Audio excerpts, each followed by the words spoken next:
반갑습니다, 여러분. 멸종의 기록관에 오신 걸 환영합니다. 저는 오늘 여러분들께 이야기를 들려드릴 큐레이터 은주입니다. 여러분들은 역사를 잊은 민족에게 미래는 없다라는 말 들어보셨나요? 과거를 통해서 배우고 발전하지 않으면 미래는 있을 수 없다는 말인데요. 저희 멸종의 기록관에서 멸종한 생물들의 역사에 대해 알아보고 미래를 위한 교훈을 얻어가길 바랄게요. 저희 멸종의 기록관 관람은 제1전시관에서 출발하여 제2전시관을 지나 제3전시관에서 관람을 마치겠습니다. 각 전시관에서 멸종한 생물에 대한 정보, 멸종한 과정, 그리고 멸종한 생물이 살던 곳의 근황에 대해 알아볼 예정입니다. 그럼 지금부터 관람 시작하겠습니다.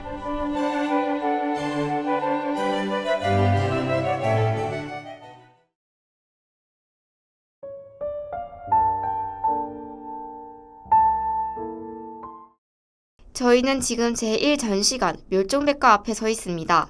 이 전시관에서는 우리가 기억해야 할 생물의 모습을 보존하고 기록해 두었습니다. 오늘 제1전시관 멸종백과에서 살펴볼 생물은 바로 강치입니다. 여러분들은 강치라는 생물에 대해 들어보셨나요?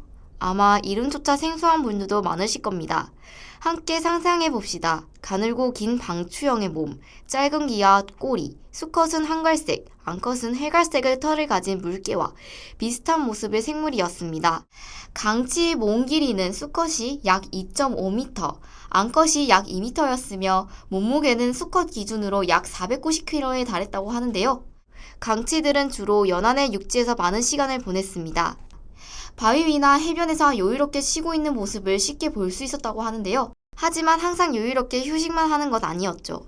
배가 고프면 바다로 뛰어들어 강치들이 가장 좋아했던 멸치, 오징어, 꽁치, 고등어 등 다양한 어패류를 사냥했다고 합니다. 이러한 강치의 주식이었던 생물들이 바로 우리 땅 독도에 많이 서식했기 때문에 자연스럽게 강치도 독도를 터전으로 삼아 살아갔다고 하는데요. 강치는 약 20년을 살고 독립생활이 아닌 함께 모여 군집을 이루며 생활하는 특징을 가지고 있어요. 하지만 독도의 주민이라고 할 수 있었던 강치는 우리 지구 어디에서도 더 이상 볼 수 없게 되었는데요. 어떻게 된 일일까요? 그 답을 찾아 다음 전시관으로 이동해 보겠습니다.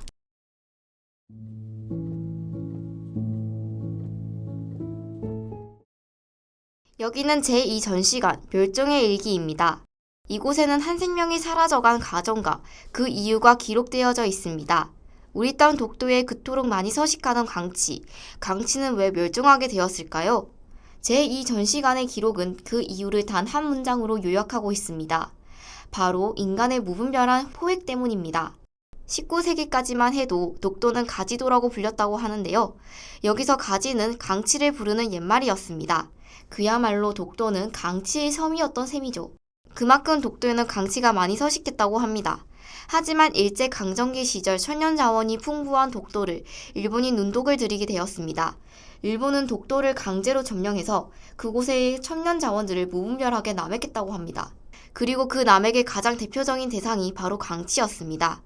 당시 강치의 가죽은 매우 비쌌고 귀한 자원이었습니다. 그때 당시 강치 가죽으로 만든 가방은 파리 박람회에서 금상을 수상할 정도로 인기가 높았으며 강치를 이용해 만든 기름 또한 인기가 많았다고 합니다. 이렇게 귀중한 자원이었던 강치를 일본이 무분별하게 포획했습니다. 결국 일본의 끝없는 욕심은 소중한 생명체였던 강치를 무차별적으로 포획하는 결과로 이어졌습니다. 그들은 번식기의 암컷이나 어린 새끼를 가리지 않고 닥치는 대로 사냥했습니다. 강치의 지방은 기름을 짜기 위한 재료로, 살과 뼈는 농사를 위한 비료의 재료로, 가죽은 가방이나 옷의 재료로 사용되었습니다. 이러한 끔찍한 과정 속에서 강치는 19세기 말에서 20세기 초 한 종이 사라지기에는 너무나도 짧은 기간 동안 급격히 사라져갔습니다. 강치가 처음 발견된 것은 1947년 광복 후 첫 울릉도 독도를 탐사한 울릉도 독도 학술조사단이 3마리의 강치를 표본으로 표획한 것이라고 합니다. 그 후 1953년부터 1956년까지 일본인의 무단 독도 침입을 방지하기 위한 독도 의용수비대의 대원들에 의한 강치 발견 기록이 남아있고 1974년까지 생존 개체가 발견되었다고 합니다. 1980년 이후부터는 목격되지 않았습니다. 결국 1991년에는 일본 환경청이, 1994년에는 국제자연보전연맹이, 마지막으로 2011년에는 한국 정부가 강치의 멸종을 공인하게 되었습니다. 이로써 강치는 공식적으로 더 이상 존재하지 않는 생물이 되었어요. 한때 강치로 가득했던 독도는 더 이상 가지도라고 부를 수도 없게 되었습니다. 인간의 욕심과 이기심 때문에 한 종의 소중한 생물을 더 이상 볼 수 없게 되었네요.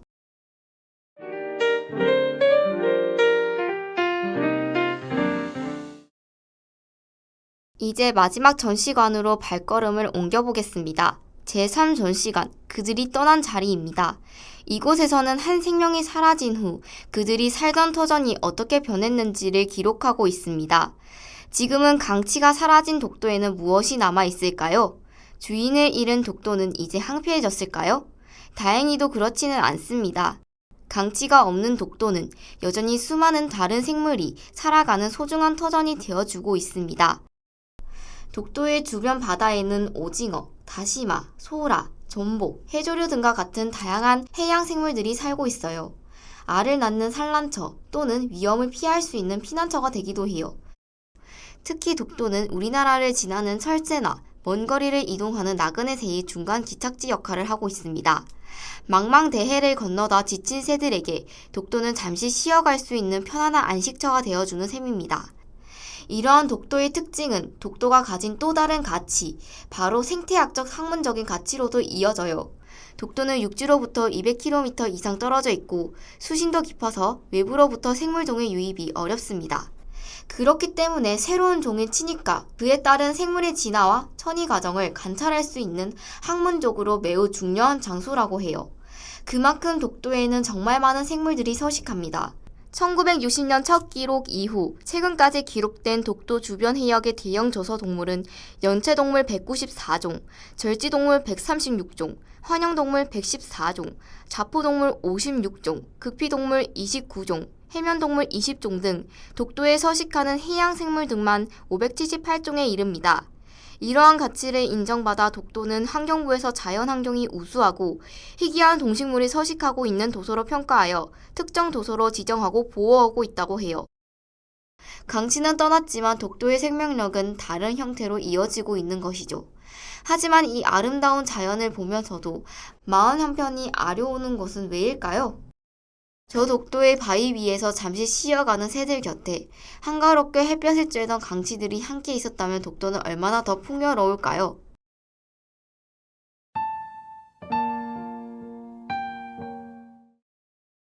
가지도라고도 불렸던 독도에서, 그리고 이 지구 어느 곳에서도 더 이상 강치를 보는 것은 불가능합니다. 오직 인간의 욕심 때문이었죠. 인간은 욕심을 결코 절제하지 못했습니다. 불과 몇십 년 전만 해도 독도 바위 위에는 햇볕을 쬐며 여유롭게 몸을 말리던 강치들이 있었습니다. 배가 고프면 바다로 뛰어들어 유영하며 사냥을 즐기던 그들의 모습은 바다의 일부이자 독도의 평화로운 일상이었죠. 그러나 그 평화롭던 장면들은 기록 속의 사진과 몇몇 사람들의 기억 속에만 남아있죠. 몇몇 사람들은 강치와 비슷한 물개나 물범 같은 동물들이 있으니 상관없는 거 아니야? 라고 생각할 수도 있어요. 하지만 그렇게 생각하는 순간 우리는 또 다른 생명의 소중함을 가볍게 여기는 위험한 길로 들어서게 될지도 모릅니다. 강치는 단지 바다에 사는 포유류 중 하나가 아니었어요. 강치는 독도를 둘러싼 생태계와 함께 긴 시간을 어울리며 살아온 그곳만의 이웃이자 주민이었죠. 인간의 욕심과 이기심 때문에 더 이상 볼 수 없는 존재가 되어버린 강치와 같이 지금 이 순간에도 수많은 생물들이 이 땅에서 사라지고 있습니다. 만약 우리가 지금보다 더 많은 관심과 책임감을 가지지 않는다면 오늘 우리가 당연하게 볼 수 있는 풍경들, 바다 위를 나는 갈매기, 나무에 매달려 힘차게 우려대는 매미, 길가의 민들레들이 먼 미래는 오직 우리의 기억 속에만 존재하는 장면이 될지도 몰라요. 강치처럼 나 때는 그런 동물이 있었지 라는 한마디로만 남을 수 있어요. 그렇기 때문에 우리는 강치의 빈자리를 기억해야 해요. 그것은 단지 과거를 슬퍼하는 것에서 그치는 것이 아니라 지금 살아있는 다른 생명들을 지키는 첫걸음이 될 수 있을 거예요.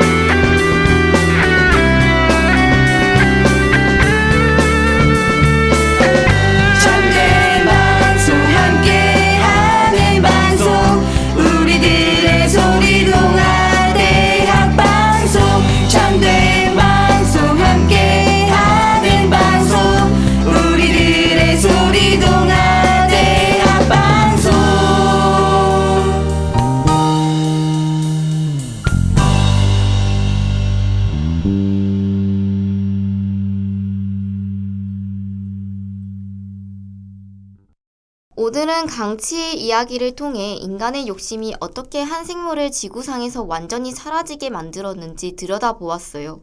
강치의 이야기는 단순히 옛날의 슬픈 사건만으로 끝나지 않아요. 강치의 이야기는 과거의 비극인과 동시에 지금 우리 현재를 비추는 커다란 거울이기도 합니다. 지금 이 순간에도 우리 바다의 깊은 곳과 숲속, 그리고 푸른 하늘 위에서는 수많은 생명들이 강치와 같은 길을 걸어가고 있습니다. 우리가 눈치채기도 전에 한 종이 서서히 사라지고 그 빈자리는 다시는 채워질 수 없을 거예요. 강치가 남기고 간 그 공허한 자리처럼 말이죠. 그 생물들을 생각하면 마음 한구석이 무거워지네요. 하지만 우리는 그 무게를 느끼는 것에서 멈추지 말아야 합니다. 우리는 지금 선택할 수 있어요.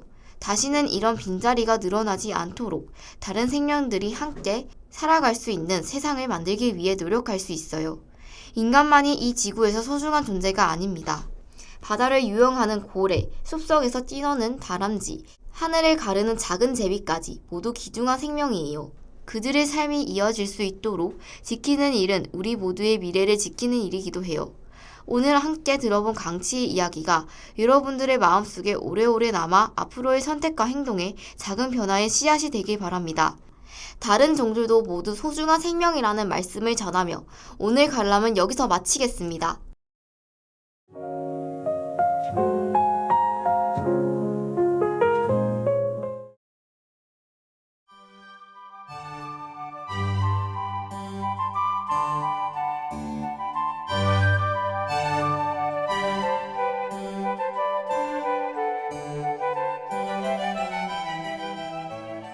오늘 저희는 멸종의 기록관에서 독도의 옛 주인이었던 강치에 대해 알아보았는데요.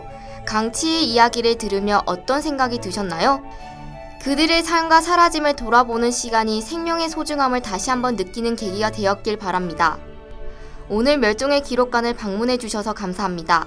이 방송을 다시 듣고 싶으시다면 다오미디어 센터 유튜브와 홈페이지에서 확인하실 수 있습니다.